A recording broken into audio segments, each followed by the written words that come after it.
Welcome, everyone. If you don't know me, my name's Cam. I'm from Go One. I manage our social impact here. We've got Tran, who's our head of growth and also a medical health GP in spare time, or focus GP.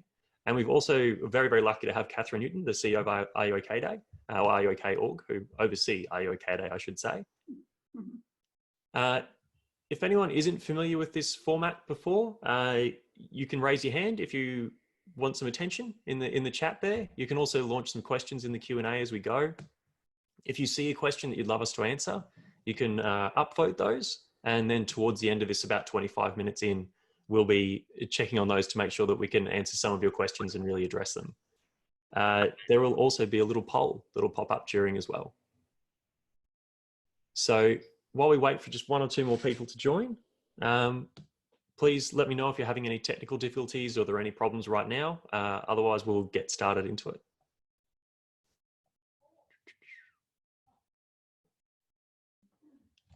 All right, I think we can kick off. I won't take up too much time. I think I would love to start just by asking, who are you and how are you? Katherine, if you want to kick us off. Thank you, Cam. Hi, Boo. Nice to see you both. Thank you so much for having me this morning. I'm really delighted that you thought of us and that you thought of me. We are a small team at Are You OK with a very big message and a national brand, if you like, and a very, very important cause, that being suicide prevention. And the great thing about having chats like these is that it's a prevention lens. It's about helping to get in early. It's about prevention, and whether that be suicidality, complex mental illness, or a crisis, or just life's tough right now. It's just a bit full on, and I just need to I'm going to reach out to someone I know, ask them if they're okay, and have a bit of a chat. So this morning is a great example of that. So thank you. That's right. And how are you is I guess the good way to start. Thank you for asking. I've started to say I'm okay today. So I'm just, how are you okay today? So I've added that little word in. I won't lie. I think it's been a tiring couple of, week 3 now. And it's, I think as a leader, as a colleague, as a friend and a family member and a partner, it's varying levels of different, and it's varying levels of thinking about how am I today and how am I equipped, am I well and able to support someone else today. So kind of checking in with myself first, and then kind of planning my day and my reach out to people around that. So I'm okay. And I was just saying that it's Friday and I'm still getting that sense of weekday versus weekend. So I do have a happy Friday feeling. Awesome. And Vu? Hi guys, my name's Vu. I'm one of the co-founders of GoOne.com. Really, really excited to be here today, and a big thank you to Katherine for joining us. I'm a big fan of Are You OK Day, and I'll share a bit more about the impact that you've had on my work professionally as well, and actually shaping a lot of what we do at Go One. For those of you who don't know what we do, Go One, think of us as your Netflix or Spotify for learning.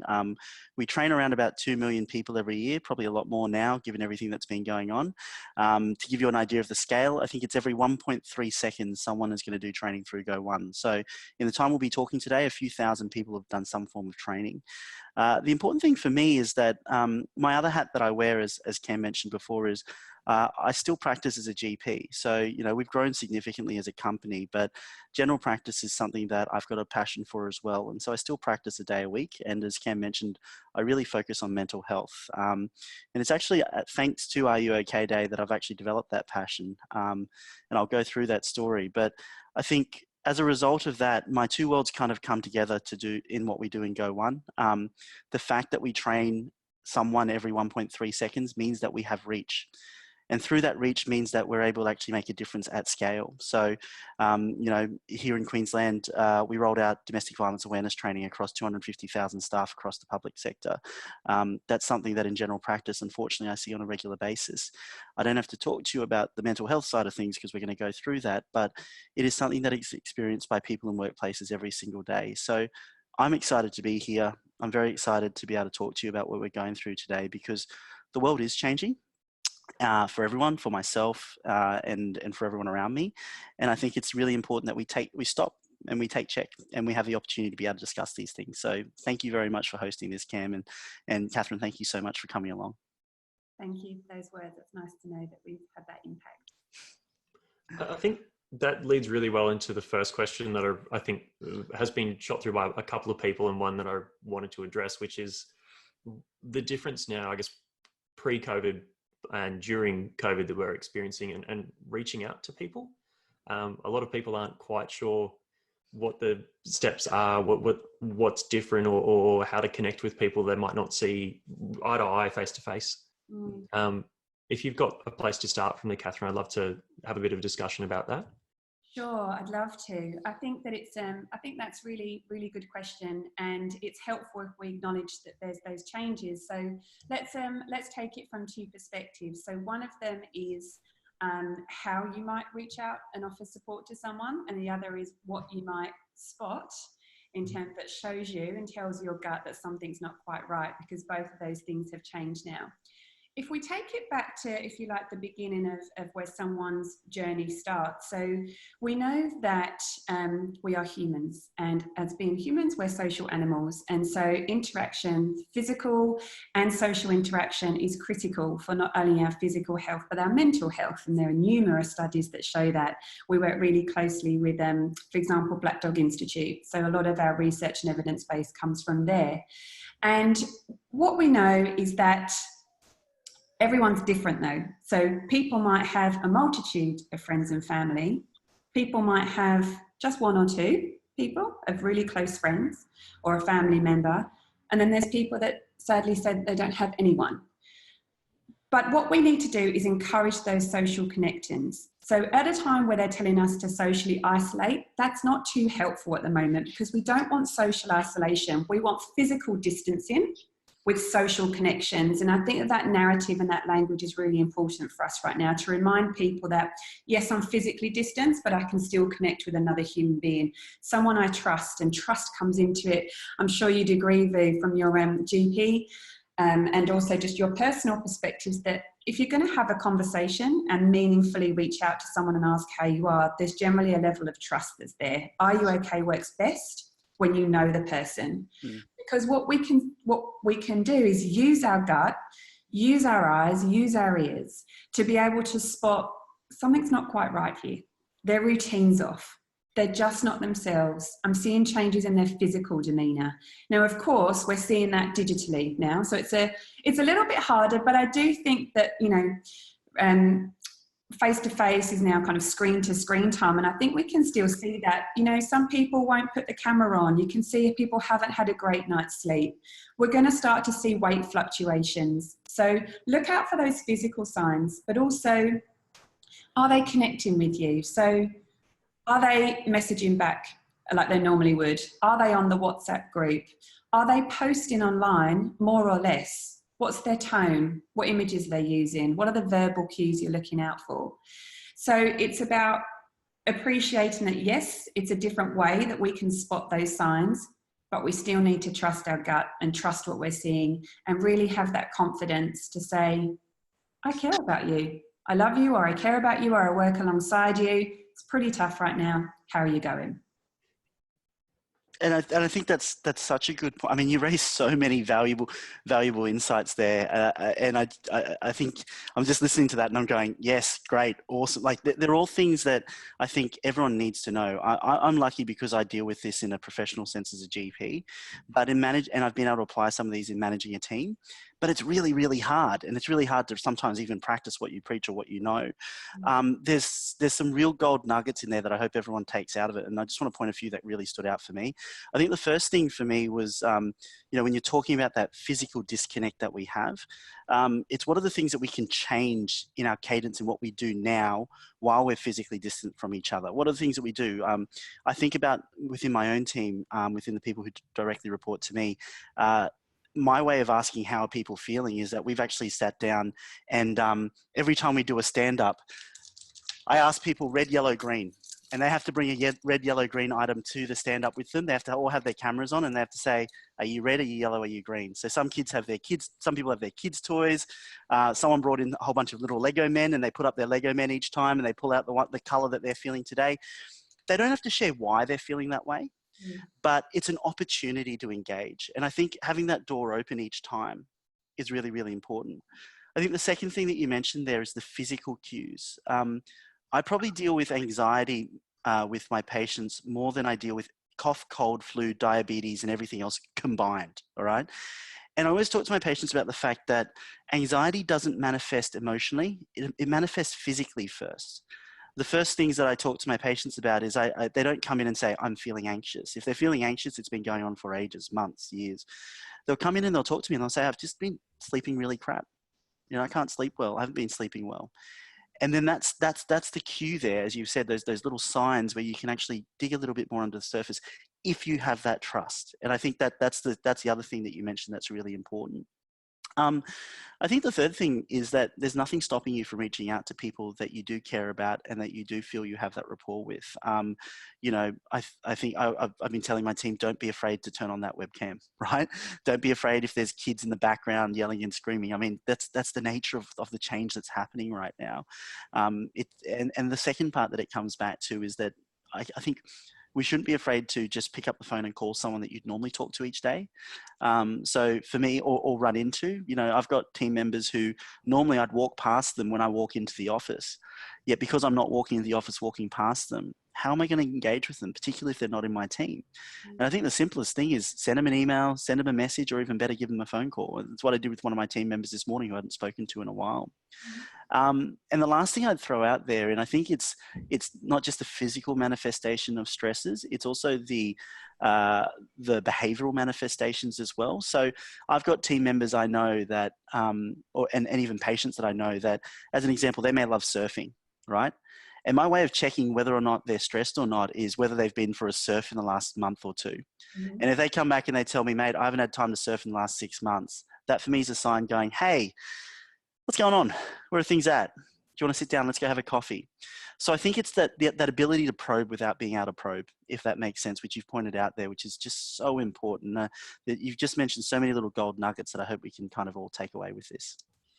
I think that is such a big one, Vu, because we call it, are they still doing the things that they love? Yep. Which is what we say is a really big cue. And we often hear, you know, sadly, if people have taken their lives or they're in a really, you know, they've got to that crisis mode, you know, we want to stop them getting there. So if they're not doing the things that they love, that's where we can step in and have that early intervention, because quite often we hear them say they just stopped going to the beach, or they didn't go to golf, or they stopped turning up to footy training. That's right. A massive indicator. And I'm very often asked, well, how do I start the conversation? You know, are you okay? It's a great starter. And it's really, you know, it's hard for us. Sometimes people say, like, what word should I use? What should I say? And it's very hard to script because we're all different, right? And you can have, are you okay? How you doing? How are you traveling?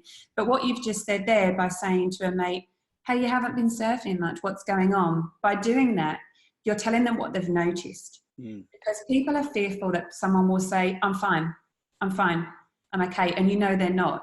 And that's really frustrating for the help giver, for the person who's asking, because you know they're not and you want to help them. You're just trying to get them to open up and talk when they're ready. We can't force people. We have to be respectful. This is about them and not us. But when we say, oh, because you're saying you're fine, but here's what I've noticed, and you're telling me you're okay, that just doesn't marry up to me. So if and when you want to talk, I'm here to listen. Can I share with you, like, and this is a story that I was going to share at the start, but it's a really important one, I guess, for anyone who's on this call from Go One. I don't think I've shared this story with you guys before, but Are You OK Day has actually had a very important impact on actually the work that I've done. And I'll share this story with you because I think it's an important one. When we learn to train to be a general practitioner, you're what's called a registrar. So that's your trainee GP sort of 2 years where you're in general practice for the first time and you're just learning your trade of what you do. And working in hospital and working in the community are two very, very different things. And I'll never forget my it was actually probably the first Friday of my first week. So I was very green. I was 5 days in, and I had this patient that I'd seen earlier in the week. He was a site foreman, and he came in, and he was this massive tattooed bloke who you wouldn't want to run into in the valley on a Friday night. And he brought in one of his apprentices. And he sat down with this young guy, and he was about 17, and this is like tattooed onto my brain.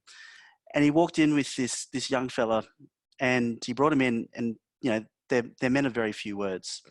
And he just said, "There's something wrong with the boy." That's all he said. Now, after about an hour, we determined that there was a high chance that he was going to kill himself that night or that weekend. And it's something that I still very much remember. Now, the great part of this story is that we worked with him over the course of a few weeks and months. We got him a mental health care plan. We got access to psychology. And, he became a patient of mine over the course of a few years while I was doing that training. And it was fine. It worked out really, really well. And I remember running into his boss, or that foreman, probably about 6 months later. And I said, "What made you bring him in?"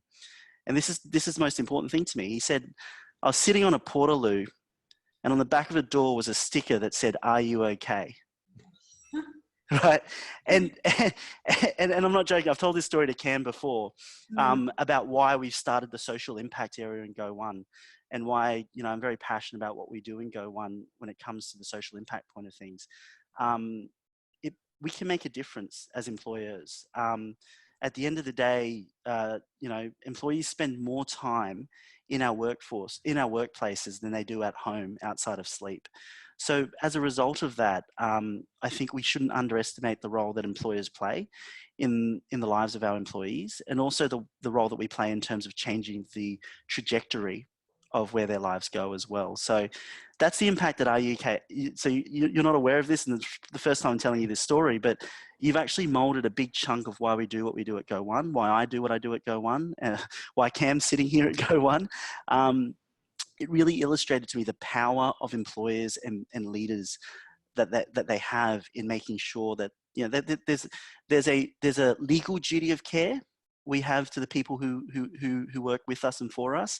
But then there's a moral duty of care as well. And for us, we're trying to use training to bridge that gap. So I just want to say thank you on this call for the work that you guys are doing, because it has made a big difference to not just a lot of people's lives, but to a lot of organizations as well. Wow. Thank you for sharing that. It's, every time I hear things like that, and it happens on, a weekly basis, it's, still got the goose pimples. And I just, I always, think back to, our late founder, Gavin Larkin, who started Are You OK? He started Are You OK? Because his father took his life, and Gavin wanted to try and prevent the devastation that his family felt. And I just always think, gosh, if only he could see. Unfortunately, he passed away from cancer in 2011, so he hasn't got to see his legacy, but we're still in touch with his wife and his 2 children. And so things like that I relay back to them to show that the power of a simple question and the power of his efforts, have such massive impacts. And talking about workplace is a really good example of one industry that we work in is rail. Yep. So we've got Rail Are You OK Day, and that's been going now for 6 years. So it stemmed from a couple of thousand people having barbecues on around different manufacturing, freight, passenger, light rail, and now there's 60,000 people signed up to participate next month. So that's a real good example of a workplace case study. And the reason why it's worked is because the reason why it was born is because, unfortunately, there are tragic instances on the railways. And unfortunately, when people, when we have those incidences, it obviously affects drivers and others who are witness to that. And so it was born out of a driver experiencing a traumatic incident and having his work colleagues pick up the phone to him and say, "Are you okay? How are you travelling? What do you need? What can we do?" And someone letting his manager know that he wasn't doing okay, and then the manager saying, "We've got to do something more from this." Yep. So that was how it was born. And then from there, it's escalated to a culture in a particularly male dominated industry. it's a culture that started to ripple out to normalize having a conversation with someone you work alongside to say, hey, how's things at home? Or I know that you're having a separation right now, or I heard you're a bit physically unwell at the moment, or, you know, times are tough at the moment with the shifts and financial stress. There's many, many things that are at home that get brought to work, and now they're normalizing that conversation. And now what we saw last year is that the leaders of the rail organisations are coming out with their own vulnerability and their own stories. Now, of course, they're in a good headspace and feeling well when they do that. But what's happened is it's come grassroots and it's come leaders down, and now it's really becoming that culture. That's amazing. That's similar to yours. Sorry, I'll just finish. No. Yeah. About impact is that we had an email in after last Rail Are You OK Day. And it was from a gentleman who wrote in anonymously to tell us that he was planning to take his life, and he jumped in the car. He had his plan, and the railway crossing came down. And at that moment, one of the train companies had put "Are you OK?"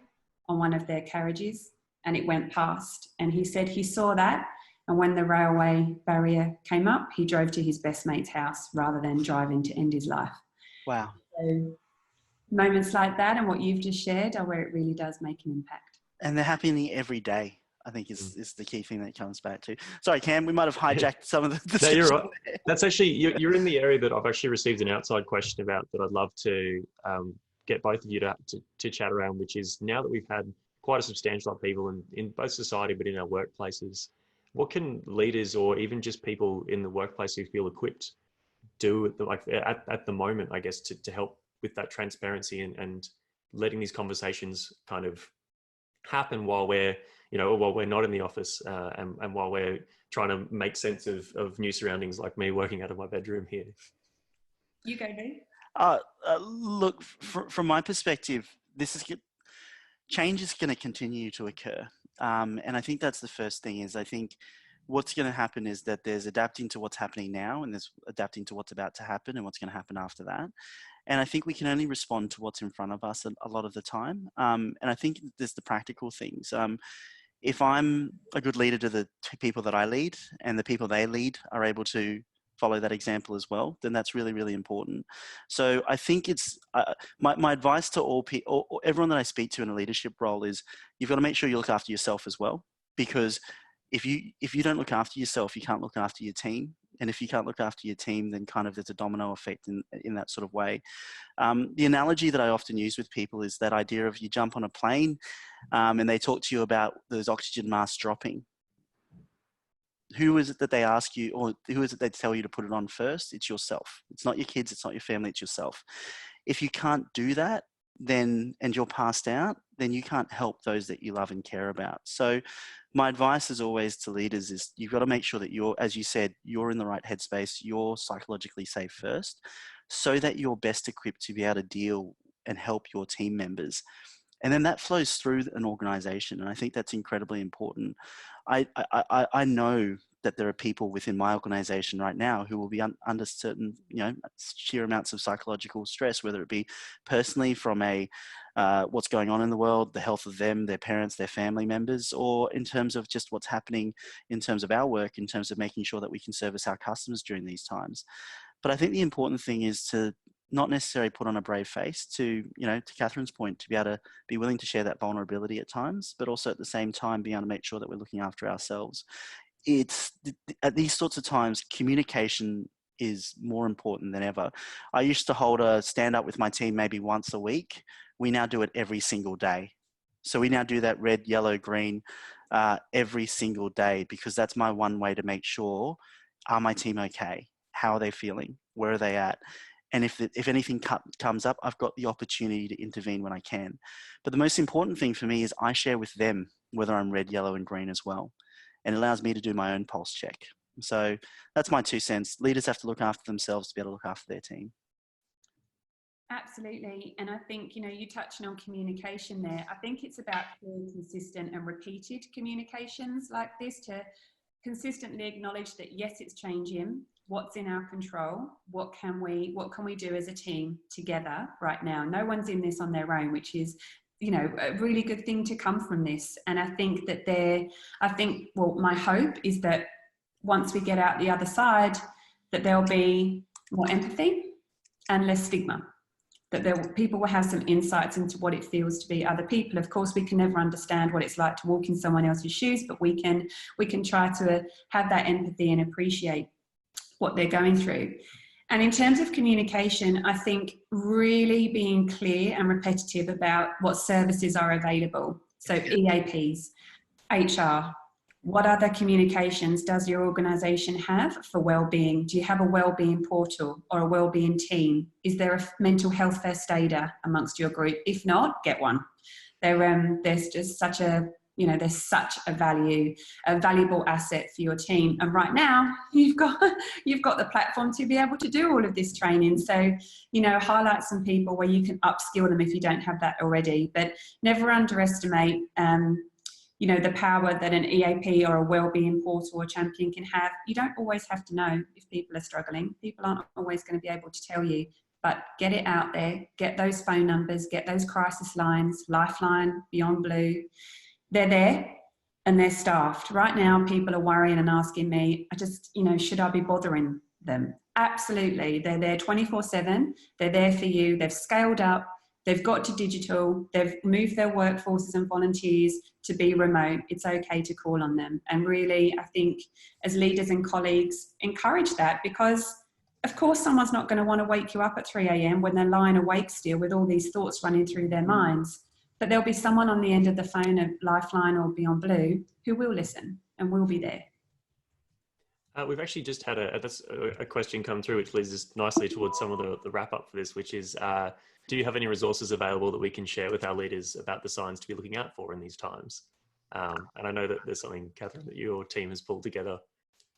Yeah, well, our message is stay connected. So we've got, perhaps Cam, you can share the link to that after this. So it's a message around how we can stay connected, which is about, of course, after we've checked in on ourselves, how can we connect with someone digitally? How can we be that virtual shoulder? And a real key thing there is listening to the answer, listening without judgment. How can any of us kind of have any precursors or judgments right now? We're all in this at the same time.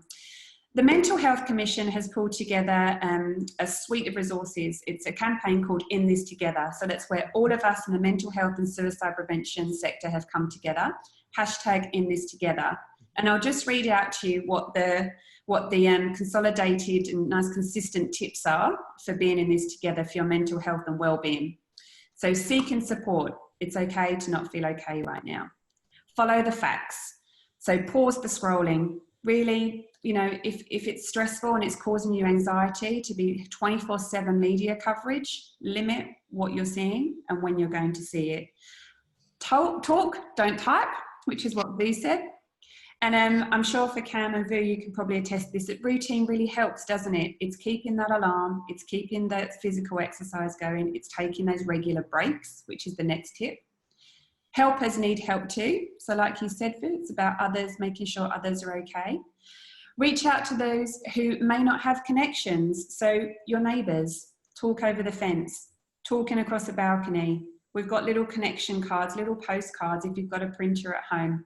What can you do for them? Shopping, walk the dog, put the bins out, have a chat every day for 5 minutes, set up a time to have that connection for them.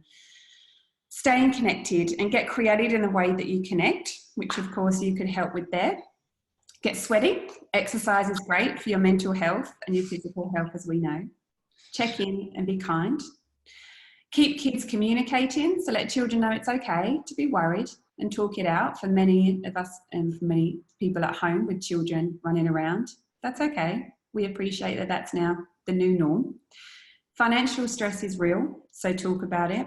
Call on financial counselling services. There's Good Shepherd, Lifeline have counselling services. Call your bank, try to call or speak to your normal counsellor or psychologist that feeds into that anxiety. And the final one is play your part. We are all in this together. Awesome. Excellent. I think we'll start to wrap it up so we don't take up too much time from people today, because I think that's a perfect summary, and we'll be sharing the links for that after this. With that, we do have one quick final question for you, Vu, which is, have you been fishing lately? which must be from the Go One. Obviously, it's from someone. Well, whoever asked that question, because you all know that I love my fishing, it's illegal right now, guys. So I can't say that I have been, but I have taken up gardening because I can do that. One of the things that I love is the 7 Habits of Highly Effective People. It's how I teach my patients to deal with anxiety, and I always talk about the circle of concern and circle of influence. And the fact that it's illegal to go fishing right now is outside of my circle of influence. But the fact that I can take up a new hobby like gardening is. So I've chosen to pick a fight with gardening at the moment. So my answer is no, but I've got another outlet to be able to make sure that I'm also taking that time as well. Excellent. Well, as the screen says now, thank you everyone for taking part, and please shoot through more questions that you have.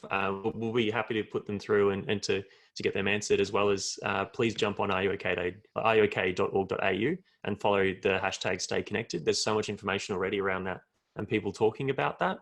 And we're also keen to do more of these, and we'd love to hear what you'd like to see next. We've got great speakers on female leadership in these times and making sure we recognise female leaders, on diving deeper into resilience, or if you want to jump into more of the technical side of things, of course, that's more our wheelhouse, but we'd rather talk to kind of amazing organizations like Are You OK? And thank you so much for your time, Katherine. It's been really invaluable to talk to you about that.